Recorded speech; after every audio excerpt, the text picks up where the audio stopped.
कृष्णा जी, जब हम भगवान शिव के रूप की बात करते हैं तो मुझे फिर उनके मस्तक पे तीसरा नेत्र दिखाई देता है। ये तीसरा नेत्र क्या है? चेतना या विनाश? चेतना।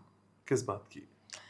इस बात की कि मनुष्य को अपनी हर एक चीज को संतुलित रखना चाहिए, संतुलन में रहना चाहिए, और एक व्यक्ति की उस संतुलन स्वयं को करने की जो क्रिया है उसमें दूसरे व्यक्ति को कभी भी असंतुलन करने की कोशिश नहीं करनी चाहिए।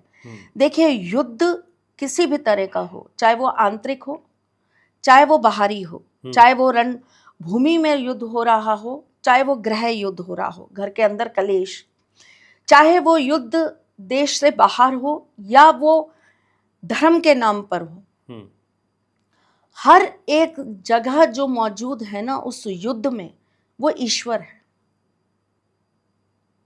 और तीसरी जो आंख है शिव की, वो उसी ईश्वर की चेतना है।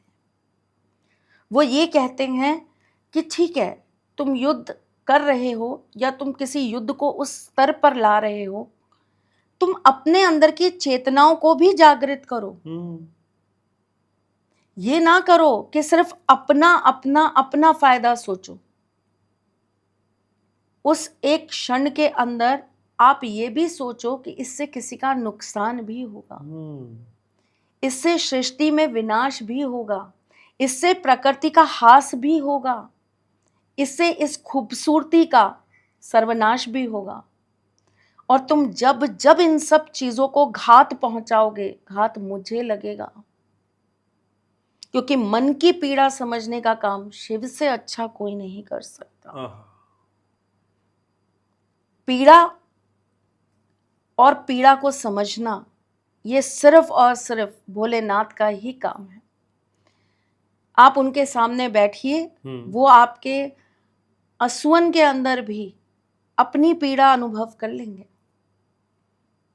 कहते ना, दर्द तुझे हो तो दर्द मुझे होता है, यही है शिव। इसीलिए शिव भक्तों को कोई पीड़ा ना हो ना, पहले ही वो आशीर्वाद दे देते हैं, तथास्तु तेरा कार्य हो जाए, तू परेशान दिख ही नहीं मुझे। वो देख ही नहीं सकते किसी को पीड़ा में। माँ कहती हैं, आप तो प्रभु मैं देख लूंगी, आप बैठिए, आप नहीं। गुरु उनसे श्रेष्ठ कोई नहीं।